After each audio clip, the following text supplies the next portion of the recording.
ऐका हो ऐका माझे आई, ओ काका दादा मावशी ताई, आता कुठेच जाऊ नको फिरायला हो, याती नाटक बघायला, याती नाटक बघायला हो, याती नाटक बघायला, याती नाटक बघायला हो, याती नाटक बघायला.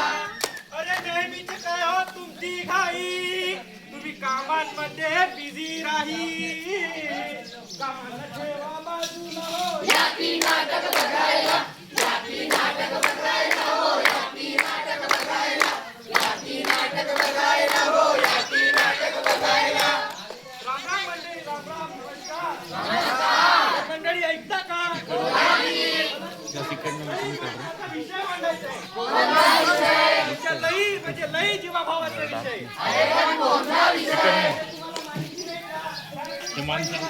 सगळ्या जगामध्ये फॅट, ह्या मोबाईलने घातला सध्या सगळ्या जगामध्ये फॅट. ज्याला ज्याला याचे वेळ लागलं ते प्रत्येक पोरगं झालं नाही, प्रत्येक तर मंडळी आम्ही आपल्या समोर घेऊन येत आहोत एक पथनाट्य. त्या पथनाट्याचे नाव आहे मोबाईलचे अतिक्रमण, हरवलेली माणुसकी व बालपण. बघा रे बघा, बघा रे बघा, काकांनी बघा, दादांनी बघा, आईंनी भावांनी सगळ्यांनीच बघा. नमस्कार काका, नमस्कार काकू, नमस्कार मामा, नमस्कार मामी आणि मामाच्या पोरीला देखील नमस्कार.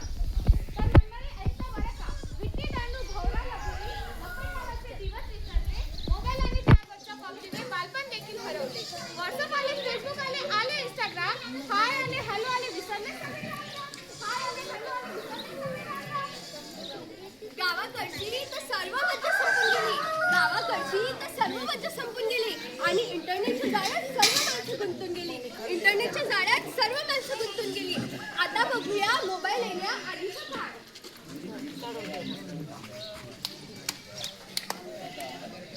पाहिलं तर मंडळी, ही मुलं ही माणसं आपल्या बालपणात व खेळण्यात किती मग्न झाली आहे.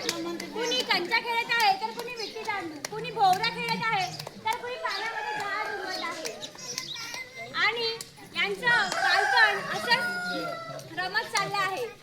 आता आम्हाला आईचं पत्र हरवलं, आम्हाला नाही सापडलं, आईचं पत्र हरवलं, आम्हाला नाही सापडलं. आम्हाला आमचं बालपण परत हवं आहे. आम्हाला आमची माणुसकी परत हवी आहे. आम्हाला मोकळं आकाश हवं आहे. चला तर मंडळी, आता बघूया मोबाईल येण्यानंतरचा काळ.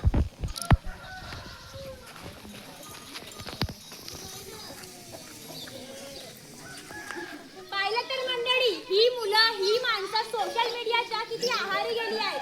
कुणी पबजी खेळत आहे, कुणी इन्स्टा बघत आहे तर कुणी रील्स बनवत आहे. पण मंडळी, मुलांच्या या वागण्याला पालकही तितकेच जबाबदार आहे. तर आता आपण बघूया एका घरातील एक चित्र. मम्मी मम्मी सोड आता तू मोबाईल, मम्मी मम्मी सोड आता तू मोबाईल, माझ्यासोबत तू बोल ना, बागेमध्ये जाऊ आता तू चल ना. दिवसभर तुम्ही नुसते मोबाईल हातात धरता, दिवसभर तुम्ही नुसते मोबाईल हातात धरता. सांगा बरं, तेव्हा तुम्ही माझ्यासोबत खेळता. पुढच्या जन्मात मला मोबाईल व्हायचंय, पुढच्या जन्मात मला मोबाईल व्हायचंय, कारण मला माझ्या मम्मी पप्पांसोबत राहायचंय. तर मंडळी, आता आपण बघूया मोबाईल अतिक्रमणाचे पुन्हा एक उदाहरण.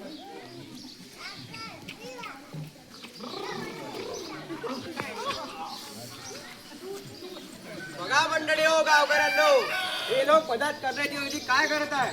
मोबाईल होता तेव्हा माणूस माणूस होता, संकटाच्या परिस्थितीमध्ये एकमेकांची मदत करायच्या. आधी खरंच माणूस माणसासारखा वागत होता. तर बघा मंडळी, या मोबाईलने पूर्ण जगाचे चित्रच बदलून टाकलेले आहे. अगोदर माकडाचा झाला होता माणूस, आता माणसाचा माकड झालाय. तर आतापर्यंत बघितले आपण मोबाईलचे दुष्परिणाम. आता मोबाईलला सुद्धा आपल्याला काहीतरी सांगायचं आहे. काल मला फोन आला, ऐकता का रे बाबा, काल मला फोन आला, ऐकता का रे बाबा, जरासा मला सुद्धा तुम्ही आराम देत जा, जरासा मला सुद्धा तुम्ही आराम देत जा. कांटाळा आ गया रे मुझको, कॉल क्या मैसेज क्या, तो कभी हाय क्या तो कभी हेलो क्या. मी मोबाईल सगळ्या गोष्टीचे खापर लोक तुम्ही माझ्यावरच फोडता. कोणी काही म्हटलं तर माझ्यावरच रागवता. लोक मोबाईलनी माणसं बिघडवली म्हणून म्हणता हो लोक खरं काय खोटं काय तुम्ही चांगलंच जाणता हो लोक खरं काय खोटं काय तुम्ही मोबाईलच्या प्रकाशात हरवली नाती सारी समोर बसलेले चेहरे वाटते आता भारी मोबाईलच्या प्रकाशात हरवली नाती सारी समोर बसलेले चेहरे वाटते आता भारी चार भिंतीत कैद झाली माणुसकीची हाक स्क्रीनवर जगताना विसरलो सगळे जीवनाचा खाक विसरलो सगळ्या जीवनाचा खाक हातात फोन डोळ्यात स्क्रीनचं स्वप्न हातात फोन डोळ्यात स्क्रीनचं स्वप्न मन मात्र एकटं ना दिसे कुणीच आपलं क्षण क्षण स्क्रोल आयुष्य मात्र थांबतं क्षण क्षण स्क्रोल आयुष्य मात्र थांबतं मोबाईलच्या व्यसनात जगणं हळूहळू हरवतं जगणं